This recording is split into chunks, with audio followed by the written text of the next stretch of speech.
sembunyikan niatmu. Jika orang lain tidak tahu apa niat kalian, mereka tidak akan bisa bersiap, bertahan, atau melawan kalian. Dengan menyembunyikan tujuan sebenarnya, kalian membuat orang lain salah menilai, bingung, dan akhirnya tidak mampu memprediksi langkah kalian berikutnya. Inti dari hukum ini adalah membungkus tujuan kalian dengan hal-hal yang samar dan tidak mencurigakan. Jadi bagaimana Johann Liebert menggunakan hukum ketiga ini? Caranya adalah Johann tidak pernah menunjukkan niat aslinya. Setiap pembicaraan, senyuman, atau tindakan kecil yang dia lakukan memiliki maksud tersembunyi. Bahkan ketika dia muncul sebagai anak yang manis, mahasiswa cerdas, atau pria yang sopan, semua hanyalah cover. Ketika dia meminta sesuatu, dia selalu membungkusnya sebagai bantuan kecil, pertanyaan polos, atau percakapan santai. Padahal semuanya adalah langkah strategis. Sebagai contoh, ketika mendekati Hans Schuwald, dia memberi kesan ingin membantu sang jutawan tua. Padahal tujuannya jauh lebih gelap, mengontrol lingkungan sosial dan warisan Schuwald. Apa bahaya dari hukum ketiga ini? Jika kalian menjadi orang yang terlalu misterius, kalian bisa menjadi target. Orang yang terlalu tidak bisa diprediksi akan menimbulkan kecurigaan, dan orang-orang kadang menyerang duluan hanya untuk berjaga-jaga. Dalam beberapa perkara, mungkin kalian akan menjadi orang pertama yang dicurigai. Tetaplah berbaur dengan lingkungan sekitar, seperti yang dilakukan oleh Hayano Koji misalnya. Tetap misterius, tapi tidak benar-benar mengisolasi dirinya dari lingkungan sosialnya. Hukum kelima, bergantunglah pada reputasi kalian, lindungi dengan nyawa kalian. Reputasi adalah fondasi kekuasaan. Dengan reputasi, kita bisa menang dan memberi kesan dominan pada orang lain. Tapi begitu reputasi rusak, kalian akan jadi rapuh dan akan diserang dari berbagai arah. Maka dari itu sangat penting untuk menjaga reputasi dimanapun diri lu berada. Bagaimana Johann menggunakan hukum kelima ini? Johann dikenal sebagai kriminal kelas atas, tapi reputasinya yang paling kuat adalah menebarkan ketakutan. Bawahannya tidak berani menentangnya. Orang-orang membeku di hadapannya. Buat lo yang mau menerapkan metode ini, tidak perlu reputasi untuk menjadi orang yang menakutkan. Pilih karakter yang ingin kalian asosiasikan, misalnya menjadi orang yang jujur, pekerja keras, penuh dedikasi, atau penuh perhatian dan sangat ramah. Cara terbaik membangun reputasi adalah menjadi orang tersebut, bukan hanya sekedar berpura-pura. Jadi apa bahayanya dari hukum kelima ini? Reputasi adalah hal yang sangat rapuh. Dia bisa hancur seketika. Contoh banyak para artis atau public figure yang membuat kesalahan dan berujung mencoreng nama baik mereka sendiri. Akibatnya publik marah dan memberikan sanksi sosial kepada mereka. Satu kesalahan, game over. Hukum ke-14, bertemanlah tapi jadilah mata-mata. Orang yang menguasai dunia adalah orang yang menguasai informasi. Informasi adalah senjata paling kuat dalam permainan kekuasaan. Dengan menjadi teman, kalian dapat masuk ke ruang paling rentan seseorang, memahami kelemahan, kebiasaan, dan apa ketakutan mereka.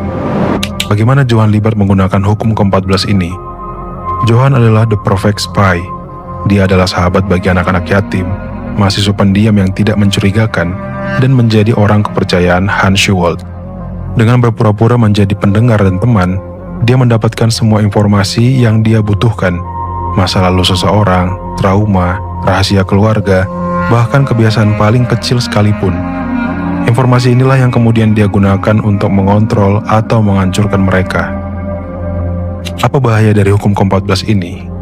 Jika seseorang sadar bahwa kalian hanya berpura-pura menjadi teman, reputasi kalian akan hancur total.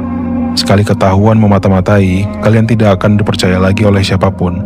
Maka dari itu, untuk menerapkan metode ini, diperlukan kesabaran dan memulainya sejak awal.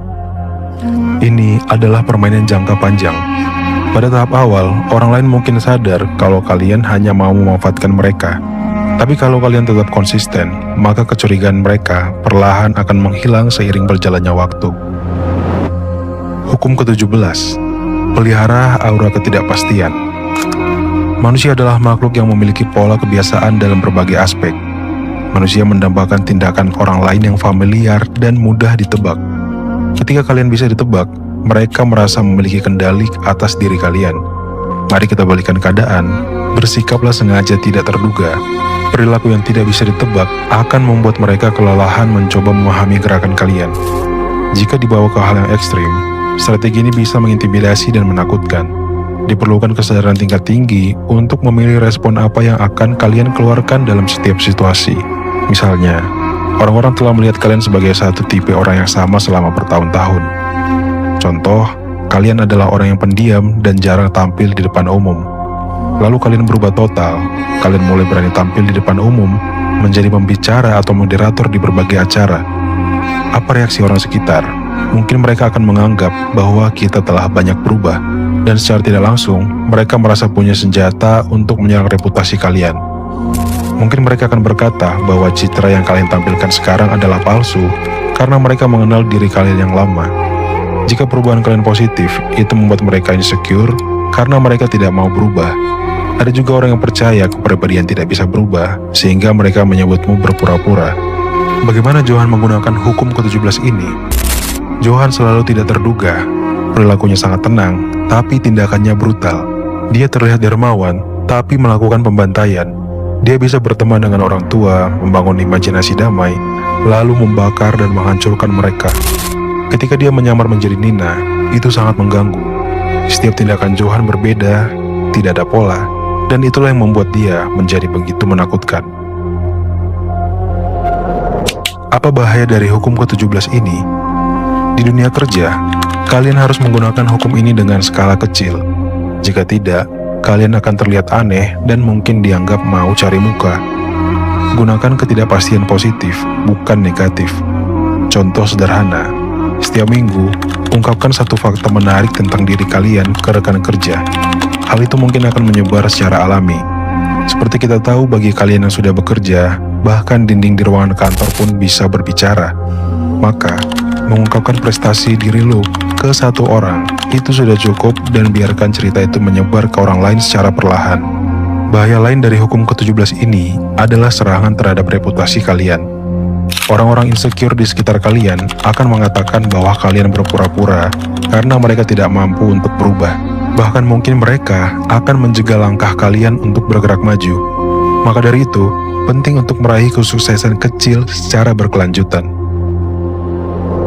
Hukum ke-21, bertindak bodoh untuk menjebak orang bodoh. Terkadang, cara terbaik untuk mengalahkan seseorang adalah dengan pura-pura tidak lebih pintar dari mereka. Membiarkan orang merasa lebih unggul, membuat mereka membuka diri dan melepaskan pertahanan. Membuat orang melihat bahwa diri kita adalah tempat yang aman untuk berbagi cerita dan rahasia adalah hal yang mudah, tapi sulit untuk dilakukan. Ini adalah permainan jangka panjang. Diperlukan waktu yang cukup lama untuk menciptakan kesan dan citra diri ini kepada orang lain. Maka dari itu, penting untuk selalu bersikap tenang, misterius, dan jangan terlalu menampilkan diri di lingkungan sosial kalian. Bagaimana Johan Liebert menggunakan hukum ke-21 ini? Johan sering bertindak polos, lembut, naif, dan tidak agresif. Orang-orang meremehkannya, mereka tidak melihatnya sebagai ancaman, dan itulah kesalahan terbesar mereka. Mereka membuka rahasia, Johan membuat mereka merasa aman, dan akhirnya mereka jatuh ke dalam skenario Johan. Apa bahaya dari hukum ke-21 ini? Jika kalian melakukannya secara berlebihan, kalian bisa benar-benar dianggap lemah dan akan diabaikan, diejek, atau mungkin tidak dihormati. Hukum ke-27, manfaatkan kebutuhan orang untuk percaya. Manusia selalu ingin percaya dan bergantung pada sesuatu, baik itu pada harapan, pada pemimpin, idola, penyelamat, atau ide besar. Orang yang mampu menjadi sumber kepercayaan itu akan diikuti, dihormati, bahkan ditaati tanpa syarat. Dengan memberikan apa yang orang butuhkan secara tidak langsung, kita membuat mereka terisolasi. Terisolasi bukan berarti membuat mereka menjadi antisosial, tapi lebih kepada membuat mereka bergantung pada satu orang, yaitu diri kalian sendiri. Bagaimana Johan menggunakan hukum ke-27 ini? Johan sangat mahir dalam hal ini. Johan sering muncul sebagai figur penyelamat, pendengar, atau seorang yang mengerti penderitaan orang lain. Dia menciptakan aura bahwa dia memahami dunia lebih dalam dari siapapun. Dia tenang dan bijak, dan yang terpenting, dia tidak menghakimi. Karena itu korban-korbannya datang sendiri kepadanya. Mereka mencari makna, harapan, ataupun jawaban. Dan Johan memberi mereka versi kebenaran yang dia ciptakan. Itu sebabnya Johan punya pengikut fanatik yang rela melakukan apapun demi dirinya. Johan membuat korbannya merasa bahwa dialah satu-satunya yang memahami mereka, layaknya seorang juru selamat. Ketika orang lain butuh teman bicara, dia hadir. Ketika orang lain butuh bantuan, dia yang maju paling depan untuk membantu. Orang lain mulai bergantung sepenuhnya kepada Johan. Apa bahaya dari hukum ke-27 ini? Sebelum menerapkan metode ini, kalian harus mengenali diri kalian dengan baik. Jika kalian memberikan terlalu banyak harapan dan ekspektasi, beban kalian akan semakin besar. Dan jika mereka sadar bahwa itu hanya manipulasi, mereka akan membenci kalian lebih dari siapapun. Ini sering terjadi, misalnya dalam konteks hubungan. Pada tahap awal, seorang pria biasanya akan membranding dirinya sebaik mungkin, terlihat sangat sempurna, bisa diandalkan, dan selalu ada dalam setiap kondisi bagi seorang wanita.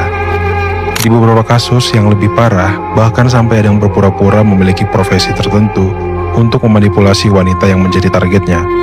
Maka dari itu, penting untuk mengenali kemampuan diri kalian sendiri. Ketika kalian berhasil membangun reputasi dan ekspektasi, maka kalian harus mampu membuktikan dan menjawab ekspektasi itu. Metode ini sangat powerful jika kalian menggunakannya untuk hal yang baik. Hukum ke-33, temukan titik lemah setiap orang. Langkah paling penting dalam memanipulasi siapapun adalah dengan cara mengeksploitasi kelemahan mereka.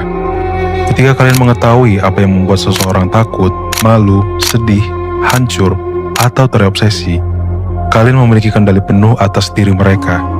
Untuk memanfaatkan kelemahan orang lain, kalian harus tahu dulu apa yang mereka sembunyikan.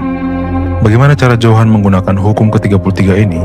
Johan adalah orang yang ahli dalam menemukan mimpi yang hancur, hati yang patah, dan penyesalan terdalam seseorang. Kalian bisa meniru cara yang dilakukan Johan dalam mencari kelemahan mangsanya. Ketika dia mengincar seseorang, Johan tidak langsung menyerang secara frontal. Sebaliknya, Johan membuat targetnya menurunkan pertahanannya, dan Johan hampir selalu mengulik trauma terdalam targetnya. Dia mencari rasa bersalah, ketakutan masa kecil, penyesalan, kesalahan moral, rasa tidak berguna atau rendah diri. Contoh yang paling jelas adalah dia mengorek trauma Richard Brown, mematahkan mentalnya, lalu membimbingnya secara halus menuju kehancuran dirinya sendiri.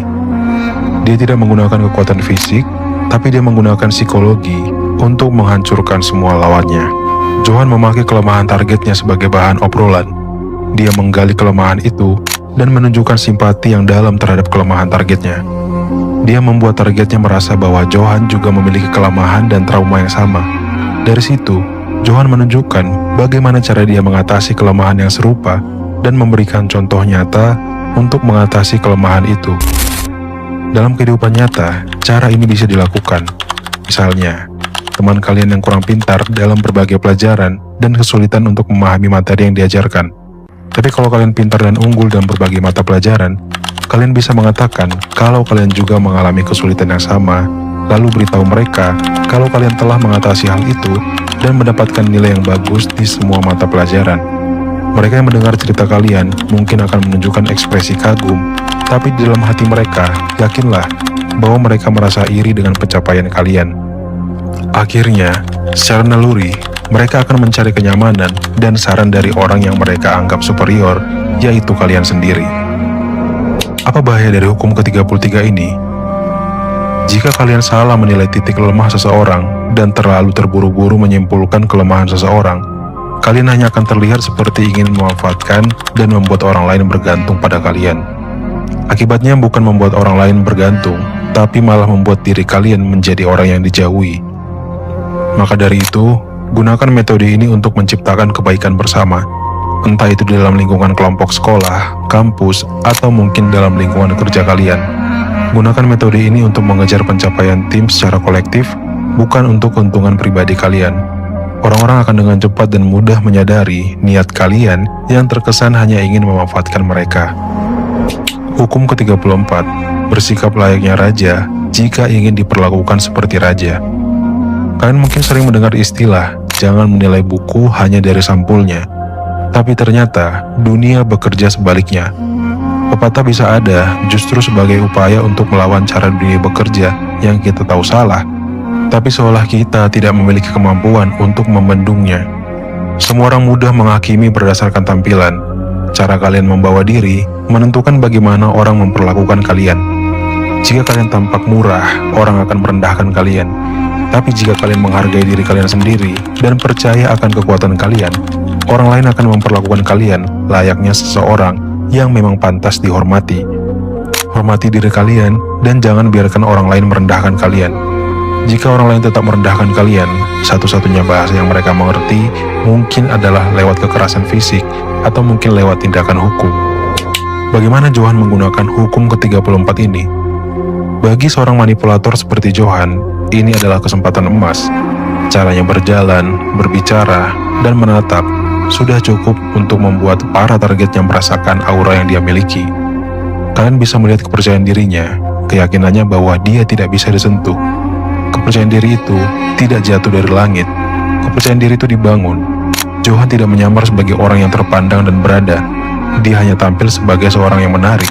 Penampilan dan cara kalian menilai diri kalian sendiri adalah alat yang sangat kuat. Inilah kekuatan penampilan.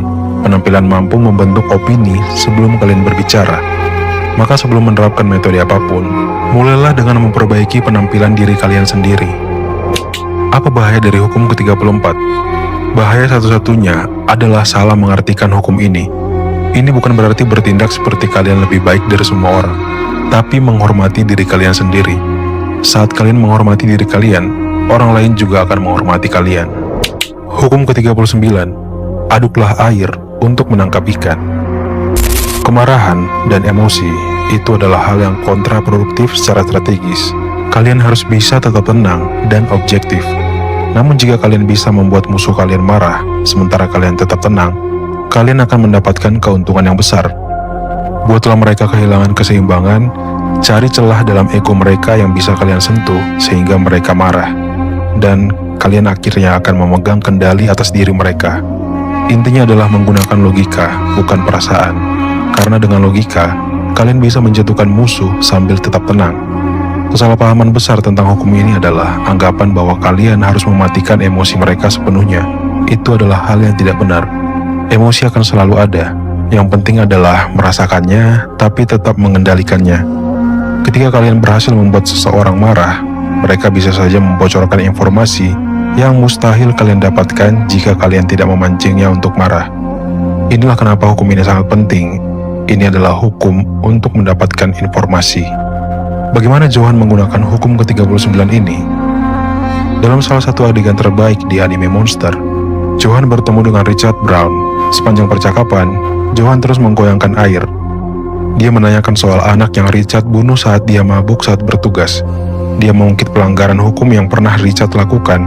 Dia bahkan menawarkan minuman, padahal dia tahu Richard sedang berusaha untuk berhenti minum alkohol. Richard semakin marah. Johan lalu mengajaknya keluar mencari udara segar sambil membawa botol alkohol. Di atap, Johan mengungkapkan kebenaran mengerikan bahwa Richard tidak pernah mabuk saat menembak anak itu. Dia memang ingin membunuhnya. Saat pikiran Richard hancur total, Johan menyodorkan botol alkohol itu dan Richard pun mengakhiri hidupnya. Dalam kehidupan nyata, tidak ada orang normal yang akan mengambil langkah sejauh ini. Itu adalah psikopat. Tapi kita bisa melihat betapa efektifnya cara Johan mengguncang mental korbannya. Mengetahui latar belakang korban membuat strategi ini jauh lebih efektif dan mematikan. Apa bahaya dari hukum ke-39? Ada sisi negatif dari hukum ini. Jika kalian mengguncang seseorang dengan informasi gelap yang kalian miliki, beberapa di antara mereka mungkin tidak akan peduli sama sekali dan rencana kalian akan gagal. Hal ini sekaligus membocorkan dan memberitahu mereka bahwa kalian punya niat buruk. Jika kalian mengguncang seseorang secara emosional untuk mengorek informasi, beberapa orang justru akan menutup diri. Mereka akan membeku secara emosional dan verbal. Dan akhirnya, kalian juga tidak akan mendapatkan apapun. Hukum ke-43, bekerjalah pada hati dan pikiran orang lain. Setiap kali Johan berbicara dengan orang lain, dia tidak hanya sekedar membangun obrolan basa-basi. Johan membangun koneksi yang dalam dengan setiap lawan bicaranya. Dia benar-benar menunjukkan ketertarikan pada hidup mereka dan mengimbangi energi ataupun emosi yang sama dengan lawan bicaranya. Lakukan ini secara perlahan, seolah kalian memang ingin menjalin pertemanan yang tulus dengan target kalian. Jangan memaksa, karena paksaan akan berbalik menyerang kalian. Kalian harus membuat orang ingin bergerak ke arah kalian, dan cara melakukannya adalah dengan memahami psikologi dan kelemahan mereka. Lembutkan mereka melalui emosi, sentuh apa yang mereka cintai dan takuti. Jika kalian mengabaikan hati dan pikiran orang lain, mereka akan membenci kalian. Hukum ini menurut gua adalah manipulasi tingkat tinggi. Tantangannya adalah membangun kepercayaan pada orang yang tidak ingin kalian pedulikan. Memikirkan bagaimana cara mengisolasi mereka, mengisi pikiran mereka dengan pemikiran kalian, menghabiskan banyak waktu bersama, menciptakan asosiasi emosional dalam diri